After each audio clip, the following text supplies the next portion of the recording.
Welcome back, guys, to a brand new series on the channel. And in this series, we are going to be doing a Manchester United rebuild. As everybody's well aware, this club has been in a sorry state for quite a while now, racking up lots of debt and signing very poor players. And my job and my plan is to fix all that. This is an original series. So, and what I mean by original is it isn't a Your World series. This is I have started as if all the signs have been made, starting July the 1st, but I'm going to come in and put my own stamp on it.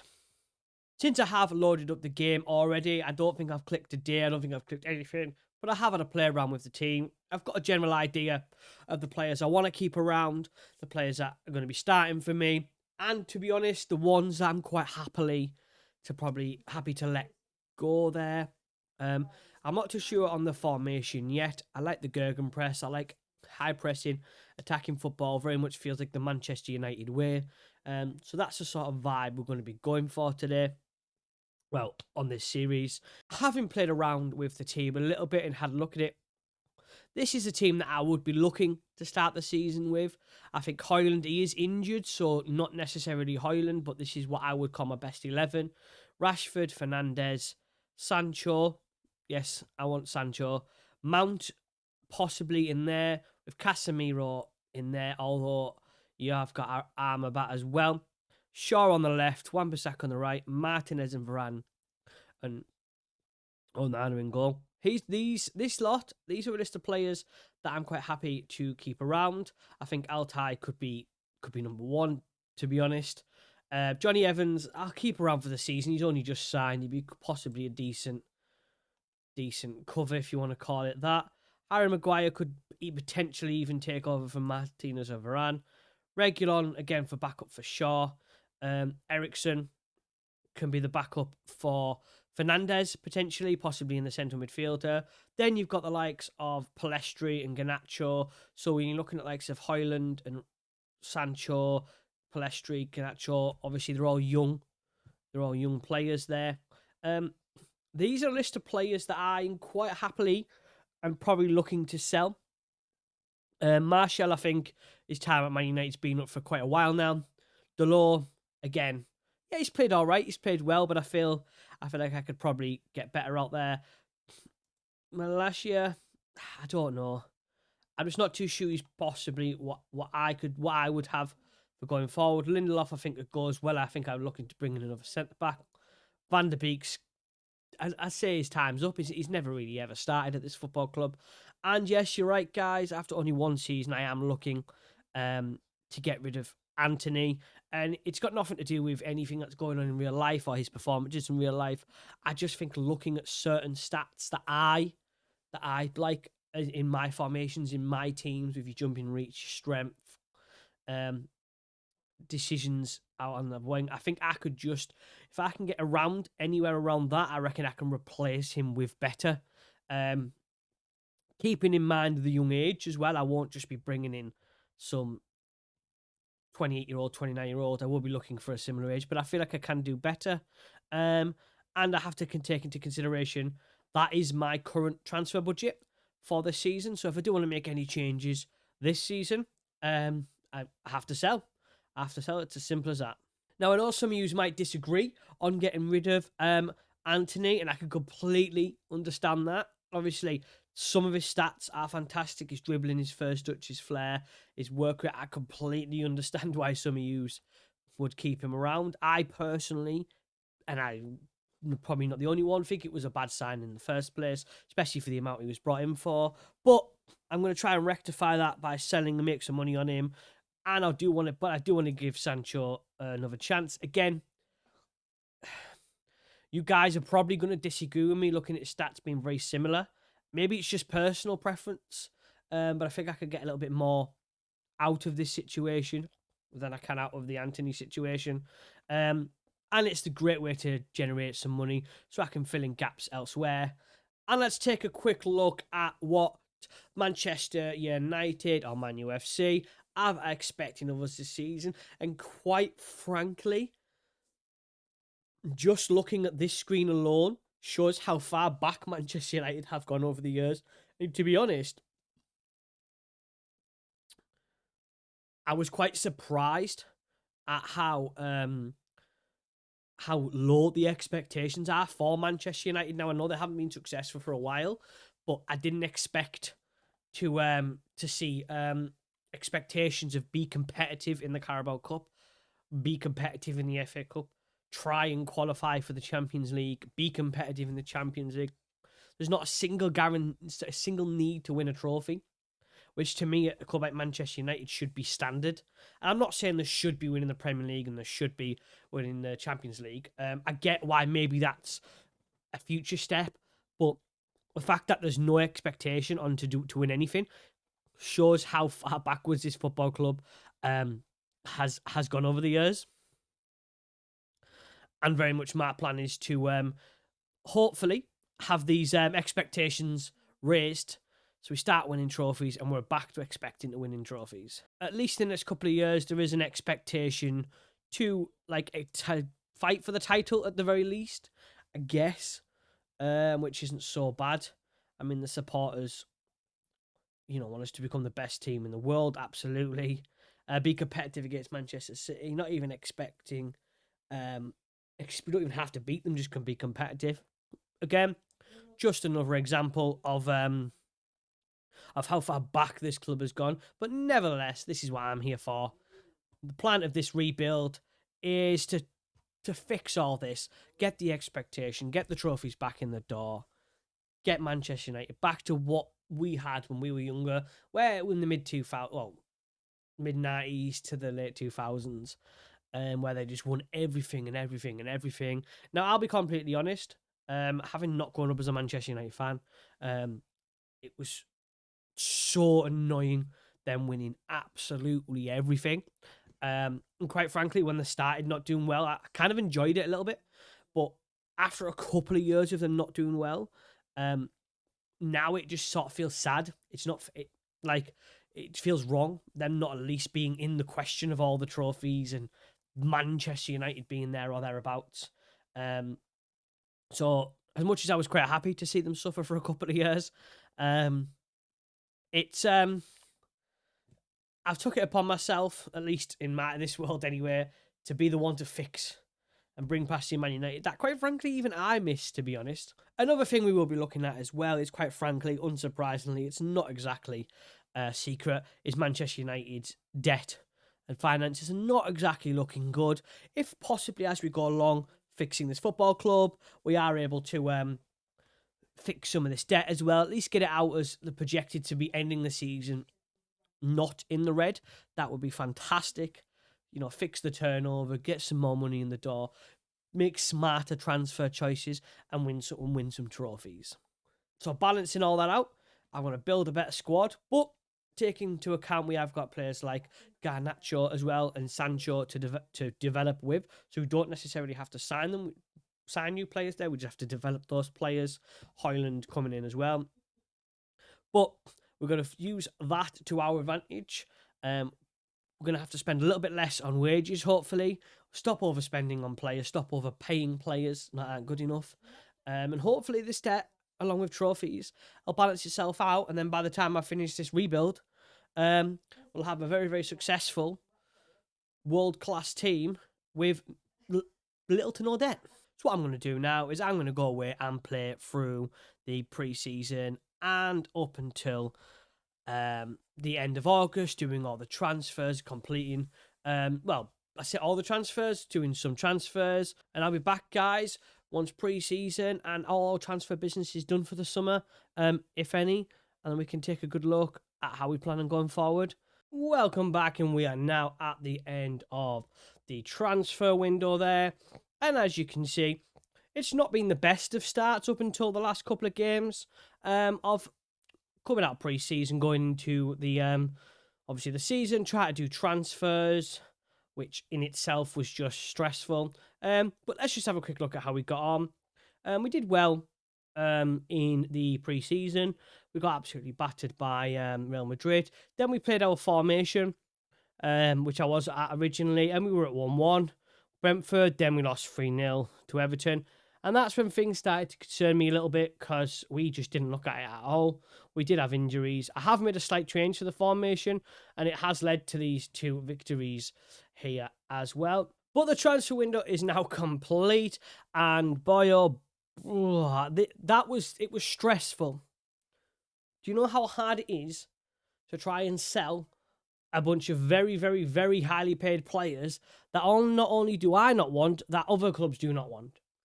No matter how much I tried, people didn't want them. People just didn't want to sign them, or they were coming in with silly offers like £900,000 for Anthony, which was just a bizarre one.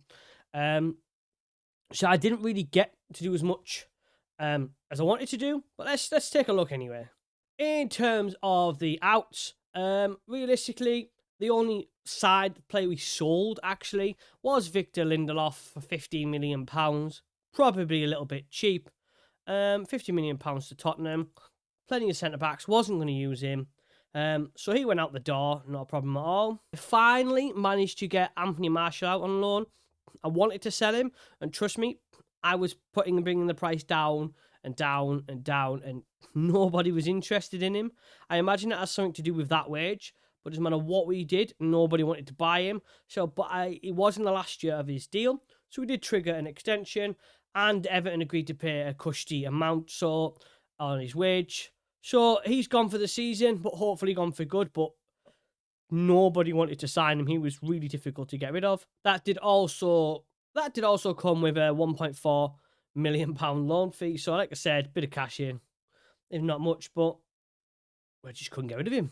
Then this was a strange one. Donny van der Beek. He was another one, again, trying to sell, trying to get rid of, bring the price down. Everybody wanted him, nobody wanted him. Everyone came with the same thing, can't afford his wages, doesn't know if he's interested. Time and time again and again and again. Nobody interested. So he actually had 2 offers. One from Juventus and one from Barcelona. And to be honest, they were both paying pretty much the same wage for him. So I let him choose how he wants to go. And so he's at Barcelona for the season. Yes, he will have a year left on his deal, so hopefully he does good there. And then eventually I did let Pellistri go. But obviously I did mention before about wanting to play the youngsters and play more and more. But Pellistri went out on loan purely because we couldn't get rid of other wingers. So we've just got way too many wingers in the club. And rather than just have him sat there, either not wanting to play or not able to play and developing, I thought he could go for 1 season until I can try and get rid of some of these players. He can go out on loan. He's down as an important player for West Brom. Hopefully he can do well, and hopefully he can contribute to us when he comes back. But that was a last-minute decision. When we got to a point of deadline day and the players I wanted to get rid of couldn't get rid of, I decided to at least let him go get first team football, so long term he doesn't suffer. And in terms of ins, I mean, maybe this will come as a surprise to some, maybe it won't, but I did bring Jørgen Strand Larsen, which is kind of ironic because I'm a Middlesbrough fan and we were close to signing him a couple of years ago, but now he's a Manchester United player. We did spend around £20 million on him, so that's not too bad. Mainly the reason why we brought him in is because Rashford can play up front, but he's our best attacking midfielder on the left. Then you had Højlund up front. Martial, who was considered another striker for us, I wanted out the door. So realistically, all we had up front was one striker in Højlund, and I wanted the big, strong striker type coming in, which he fits that mould, and he wasn't too expensive. I would love to have gone long-term signing like Osimhen or Vlahovic, but we just didn't have the money, and I couldn't generate the money by selling players because nobody wanted to buy any of the players. Like I said, it was stressful.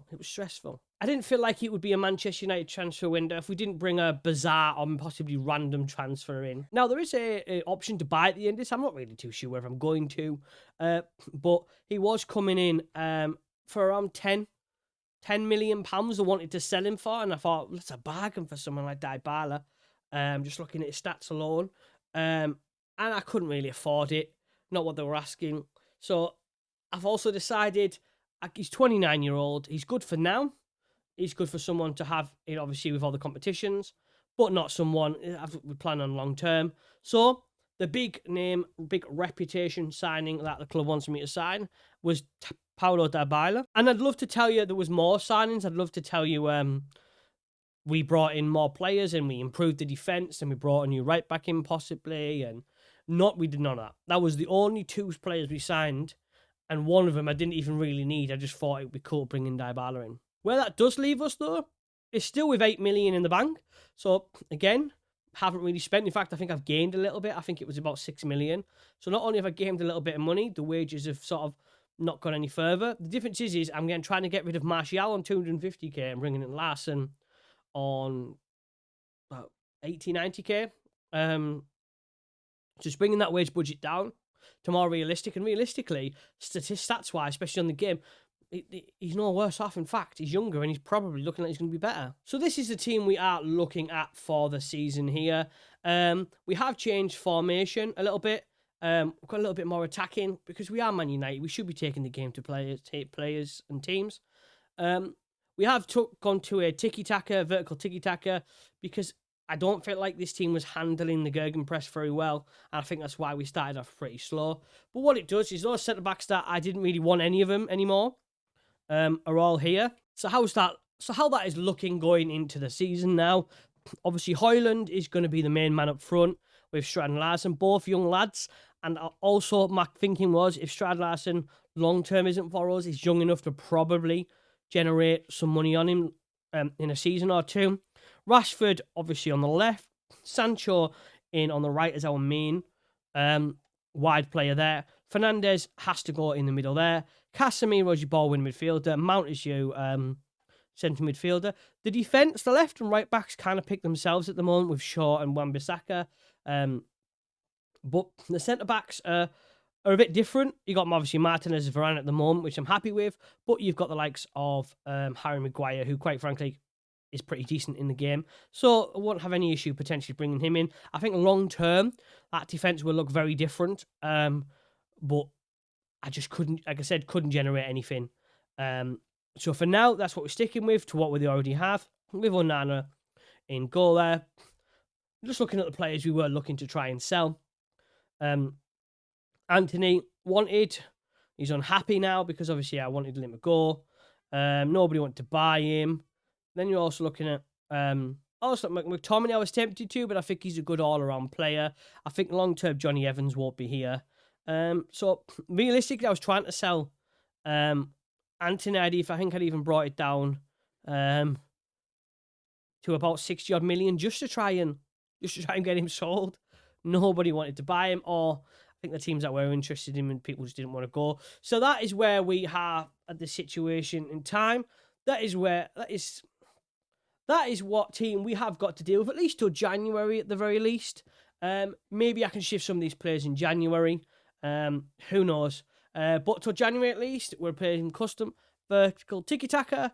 This is our main team, and our bench does look pretty strong if you think about the likes of Antony and Dybala, Eriksen, Amarat coming on, Garnacho, Maguire. I mean, Altay is backup goalkeeper, could be main goalkeeper, because Onana's running out is starting to irritate me already. And then you've got the likes of Delort and even Malacia to come back. I'm happy with this. Is this a title team? No. Is this a top 4 team? It's a challenge for a top 4 team. It's not a top 4 team.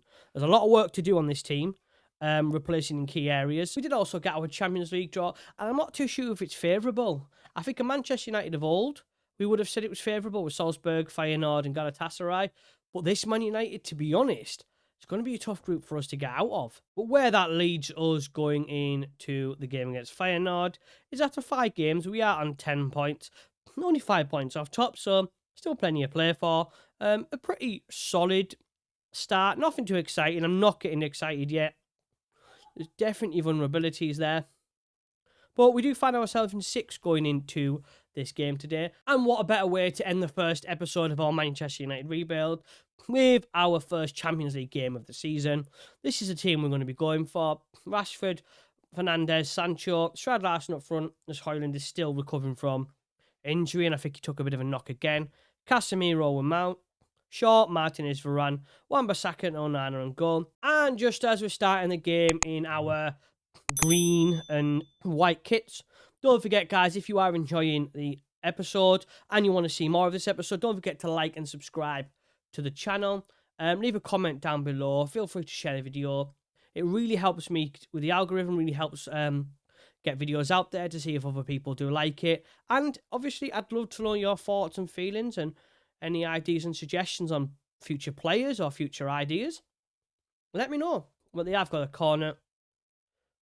He's took that out wide. We do concede. We have conceded a few goals from outside the box, so it does concern me slightly. But it does appear Feyenoord have got the better start here.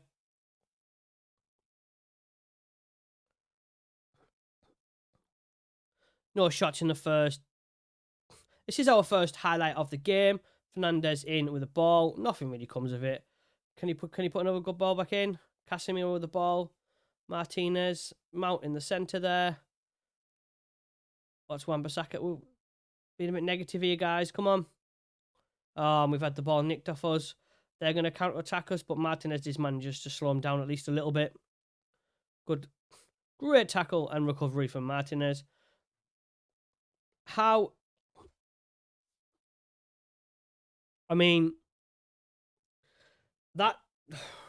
just pretty much sums up Onana. Now, granted, you got to give him credit. Like, you can't be too harsh on the fact that obviously half the post, but scrambling about this defence. This is why I did want to replace the defence. I didn't feel like it wasn't good enough. Fancy names in Varane, but they just ain't good enough anymore. And I did want to replace them, and this is probably exactly why. So not the start we were looking for, but nevertheless, it's still early doors. Can Mount do anything with that with Sancho over the top? Boom. Great response. Great response. It must have been, what, a minute or two?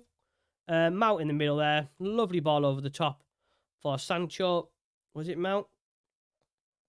Lovely run by Sancho. Lovely ball over the top by Mount. Straight in the back corner.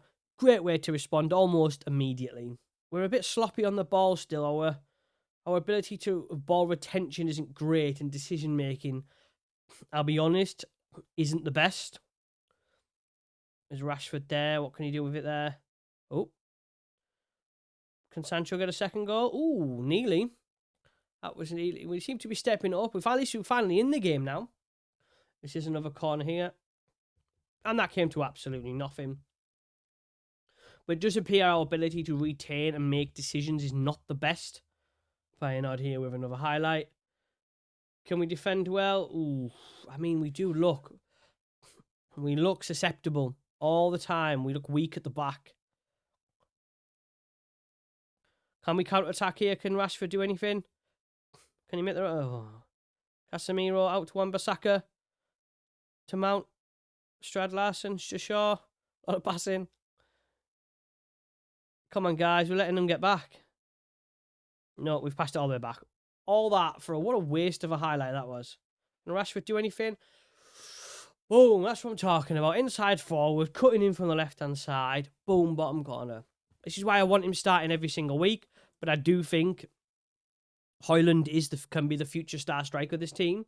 So I don't really want him being left out. But equally, Rashford, to me, has to start. Well, after our sloppy start, we have recovered pretty well. Like I said, we do look a bit susceptible, but as long as we can score goals, I guess that's the most important thing. At least until I can fix the defence. Probably going to be the last highlight of the half. And Mount just... There's that decision-making we all keep talking about again. Hopefully we can see the half out, get the lads in. And calm things down a little bit. Oof. Was that a corner? No. So we've cheered the lads on. Told them they're doing all right. Everybody seems relatively happy. So let's not waste time. Straight to the second half. I think if we can get one more goal, we'll be happy. And I think we'll see it through. That was not the way of getting it. One more goal, I think, sees us through on our first Champions League game of the season against Feyenoord. I'll be honest, this isn't... You're always going to try in the Champions League, especially at Man United. You're always going to do... No. That was a good tackle. That was a good tackle. Never. That was a good tackle. I actually thought VAR overturned it the way the highlight was. But all that good work came crashing down from what I'd probably say is a poor decision. I thought it was a fantastic tackle there. But it is what it is. But what I wasn't saying, guys, is you're always going to go for it in the Champions League. You're Man United, you'd be a fool not to. But it's not something I expect, especially this season, to be getting close to winning with this team and especially this defence. If I could somehow sneak a trophy this season, I think realistically, if you want to be honest, as a Manchester United fan, you'd take a trophy in this first season. Oh, you gotta be kidding me. You gotta be kidding me. How many deflective goals already this season? Well, this is fantastic, this, isn't it? Is this what we all wanted at the end of the first episode in Manchester United? Just watching me lose? Because they really seem like they've got a spring in the step here, like. Oh, I am going to stop the players overlapping. I'm going to make a slight tweak. It was suggested to me, and I get it, that I make Mount a box-to-box midfielder. Now, that's not how we've been successful, but I can see the appeal. It's what he's good at. Oh, you've got to be kidding me. What? This team is stressful. This defence is extremely stressful. This has been like this almost every game. Their decision-making is appalling. Right, time for Højlund to come on now. Let's just stop messing about. Do you know what? I'm going to put Dybala in on the wing. Meanings I can bring Eriksen in there. Because Fernandes ain't doing anything. Casemiro in on there. Yeah. I think that's it for now. Fine bring Højlund on. Bring Dybala and Eriksen in. In the attack, freshen it up. And have put Amrabat on for Casemiro. Because clearly he's not doing very well there. And my God, the decision-making of this team. This is... well, it's there for... It's all for you guys to see. Very much at the start of the season does seem to be a lot of issues with decision-making and making silly mistakes consistently with this defence. I sort of wanted to like Shaw, but I'm not too sure as to whether he's the man for this team long term. I kind of wanted him to be. Come on. Let's just go attacking. Can we do anything? Oh. This is what I said. Manchester United of old, this is a group we get out of. Now, this is a tough group for us. And I'm not so sure we get out of it. I mean, I will do my utmost to make sure of it. I'll probably get sacked if I don't. Oop. But we've got work to do, especially with these defensive decisions. Maybe I've still got tweaking. Is this our penalty? That's not a penalty. It's a foul, but it's not a penalty. I'd be amazed if it's a penalty. Yeah. It's a free kick, isn't it? I mean, they got a dodgy penalty. Why can't we have a dodgy penalty? Come on. Is it in? Oh, I don't care if it's an own goal. I'll take it. Let's all celebrate. Let's all celebrate a draw with Feyenoord. Oh, how the mighty have fallen. I will make this mighty again, but for now, oh, the mighty have fallen. I think, unless something drastic happens, I think it's fair to say, and you guys can see, that this team is not, defensively at least, this is not the team for the future of this football club. Even the likes of Martez, Varane, Wan-Bissaka, I think their ability in decision-making defensively, if it doesn't improve between now and January, well, I say January as if we're going to have any money, because we were not, unless Anthony's finally going to agree to go somewhere. But I've got a feeling it's going to be a slightly different look with this team going into next season, at least. Well, there we have it, guys. 1-1 draw against Feyenoord in our first game of our rebuild. It is the first Champions League game. It was fun if you were neutral. Disaster if you're a Manchester United fan, especially with those decisions. But nevertheless, this is my job to come in, make it better, fix this club. This seems like a great place to end the episode, guys. I'll probably see you guys closer to December when we've played a good chunk of the season. See how this Man United team's really doing. Guys, again, if you are enjoying it, subscribe, like. But if not, I don't know what to say. Just do it, please. But anyway, guys, I'll see you in the next one.